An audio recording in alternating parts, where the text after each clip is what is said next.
السلام عليكم، ازيكم يا بنات؟ النهارده هننضف مع بعض المطبخ استعدادا لرمضان. ده اليوم الاول. اول حاجه ابدا بتنظيفها النهارده البوتاجاز.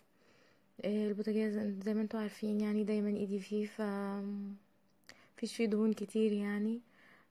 هستخدم فيه صابون الوش، ببقى مدوباه في ميه كده.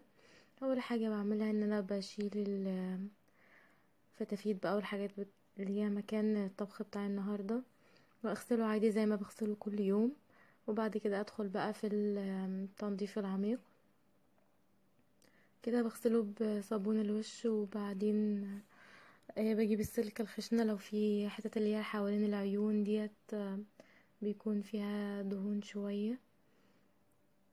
آم، وبعدين همسح بقى الصابون ولمع البوتاجاز عادي جدا زي ما بعمل كل يوم. وبعد كده ابدأ بقى انضف الزوايا والفرن والحاجات اللي مش بنضفها كل يوم. جبت هنا حتت قماش عندي، ده بنطلون بتاع زوجي يعني فقديم، فقطعت منه حتت عشان القماش اللي انا هستخدمه خلاص هيترمى يعني. ما حبيتش ان انا ابوظ الفوط المطبخ بتاعتي. حطيتها كده على سكينة صغيرة، وبدخلها في الزوايا في البوتاجاز كده من جوه، علشان خاطر اطلع لو في فتافيت اكل او دهون او كده. اللي عندها بوتاجاز كريازي هتكون طبعا فهماني. شايفين بقى النقر اللي فوق اللي فوق المفاتيح دي، النقط السوداء اللي انتوا شايفينها دي مش حاجات متوسخة. ده كان مرة استخدمت ملح ليمون فعمل زي تآكل كده في الحتت دي. فنصيحة يعني بلاش اي وصفة تسمعوها ولا تشوفوها على النت او اليوتيوب او كده تستخدموها، لان ملح الليمون عمل عندي النقر اللي انتوا شايفينها دي. هنا بغسل بقى المفاتيح بفرشة الأسنان، دي أحسن حاجة تجيب معاه نتيجة.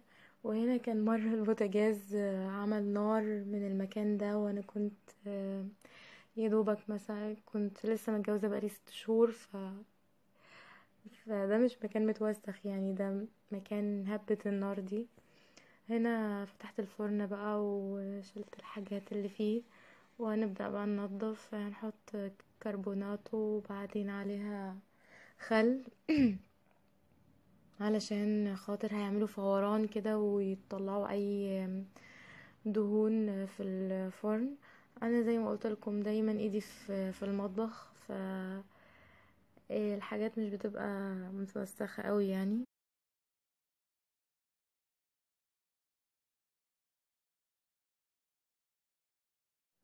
كده بقى لميت الكربونات ولمعت الفرن. الحمد لله نضف اهو. وكده الفلاش اتطفى. إيه، الشبك بقى بتاع الفرن وبتاع الشواية بتاعة الفرن وكده بالسلكة الخشنة من غير اي مية ولا اي حاجة تدعكيه، هيطلع اي سواد او اي حاجة فيه من غير ولا نقطة مية بالسلكة بس كده. دي احسن حاجة بصراحة.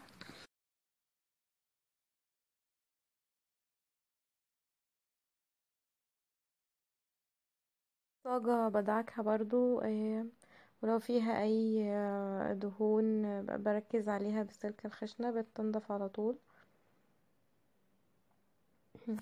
هنا العيون بتاعت البوتاجاز اللي هو الجزء الظهر اللي فيها ده، احسن حاجة برضو ليه صابون الوش او الصابون البلدي زي ما قلت لكم. بحط تحتها كده فوطة مطبخ او حاجة عشان خاطر ما تتعلمش في الرخام، بتبقى تعمل زي علامات كده لونها رصاصي على الرخام، خدي بالك من النقطة دي. كده خلاص دعكتهم كلهم، شطفهم بقى واسيبهم يتصفوا.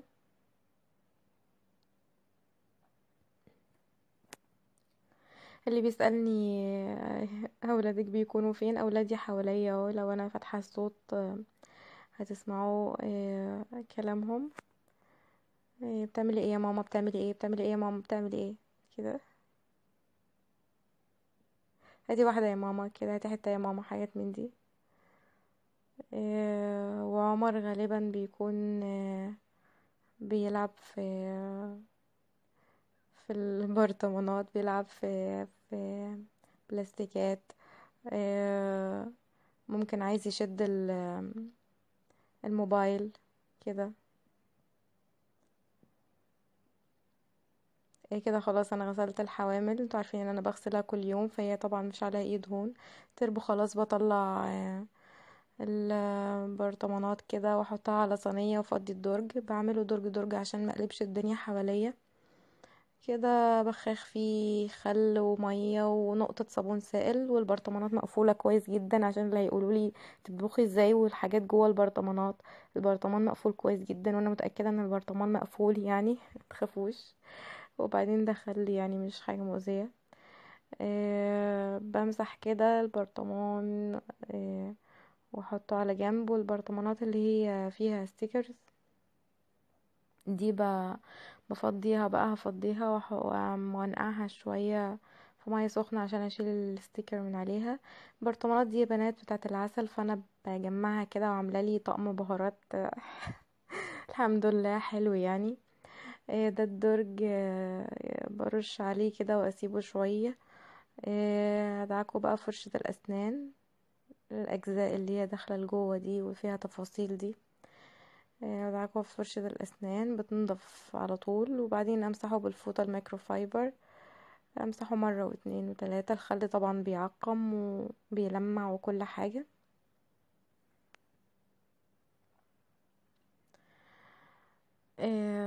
خلاص كده رصيت بقى البرطمانات. كده ما خلص درج درج، بعد كده هكمل بقى بقية الادراج بنفس الطريقة. طبعا مش هصورهم عشان خاطر مطولش الفيديو. آه كده التربو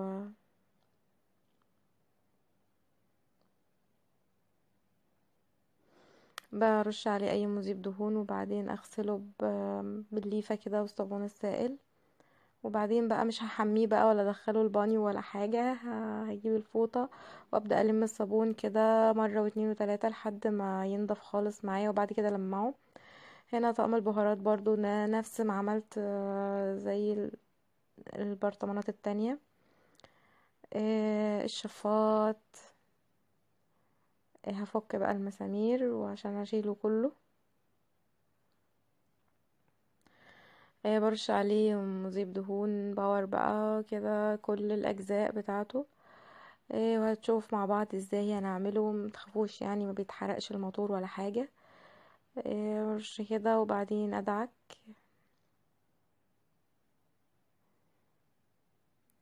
انا كنت عاملاه معاكم الشفاط من 3 شهور كله وبعدين كنت برضو فكيت الجزء البلاستيك ده، عملته الشهر اللي فات.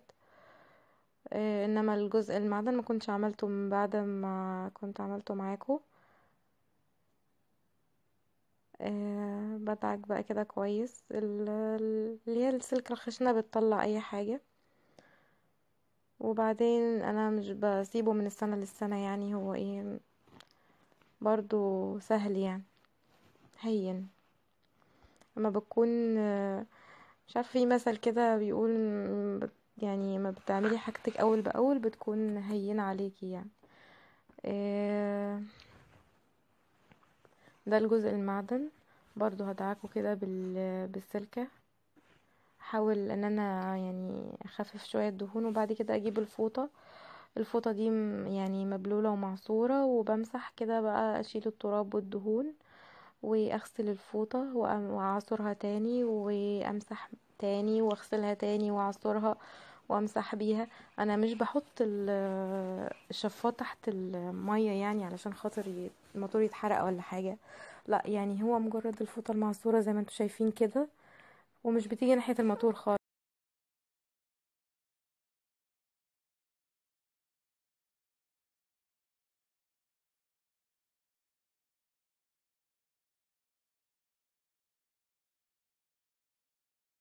اهو شايفينه نضيف ازاي.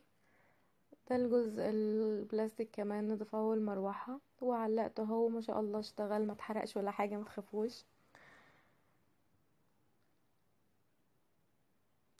ده البوتاجاز. خلاص اهو لمعته، بلمعه في الاخر خالص بجلانس، ملمع، اي ملمع ازاز عندك. آه، ده الفرن من جوه برضو بلمعه في الاخر بملمع ازاز، والفوطة المايكرو فايبر بيبقى بيبرق ما شاء الله. ده طقم التوابل اللي احنا عملناه مع بعض. التربو بيبقى عليه ازازة الزيت وازازة الخل، وبرطمان الزيت ده لما بكون مستخدمة زيت يعني ما بحبش ابيته في المقلاية وكده، فبحطه في البرطمان ده عشان اغسل المقلاية، سواء كنت هستخدمه بعد كده او هيترمى، خلاص بيترمى بالبرطمان عشان ما يسدليش الحوض. ده طقم البهارات بتاعي اللي انا مجمعاه من برطمانات العسل زي ما قلت لكم. برطمانات ازاز صحية اكتر من البرطمانات البلاستيك. هنا بقى برطمانات، برضو برطمانات عسل بس كبيرة بقى، حاطة فيها ايه دقيق ونشا ولسان عصفور وشعرية وكل الخزين ده اللي انتوا عارفينه. وعلبة فيها هي عدس والعلبة دي فيها مكرونة. آه، و... وبحط اكياس المكرونة اللي هي المقفولة بسيبها زي ما هي يعني. الدرج التالت ده فيه بطاطس برضو، في هنا علبة فيها السلك، وعلبة فيها فحم، وبرطمان ده فاضي. وهنا برضو بطاطس، بس شايلة الوش بتاع الدرج علشان تبقى تهوية للبطاطس، يعني عشان البطاطس ما تبصش. وده تربو صغنطوط كده بحط فيه معالق صغيرة، الولاعة كده يعني. ده الفرن كهربا برضو عملته بنفس الطريقة، بس ما صورتوش عشان الفيديو ما يبقاش طويل. وفرشته من جوه كده فويل، بحس ان هو بينوره من تحت، والصاجة بتاعته. وده كمان الكاتل نضفته برضو بنفس الطريقة.